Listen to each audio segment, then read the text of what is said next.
Friends, hello everyone. Welcome to the channel. In today's video, I will show you and tell you how you can very easily disable professional mode on Facebook. Please subscribe to our channel.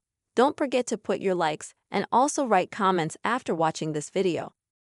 So, let's get down to our topic.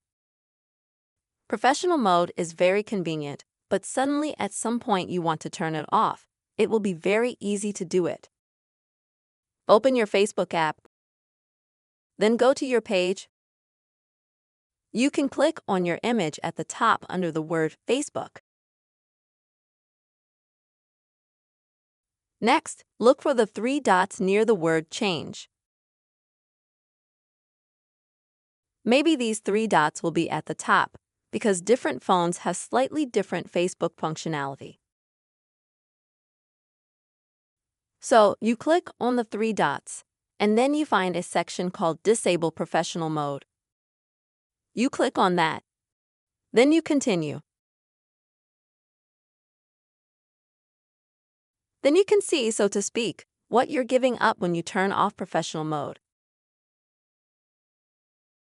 And if you're happy with everything, then you just confirm your action. And in just a few seconds, you'll switch from professional mode to regular user mode. Friends, this is the simple way you can turn off professional mode on your Facebook. I really hope this video was helpful for you. Don't forget to subscribe to our channel, put your likes, and also write comments. See you soon, friends.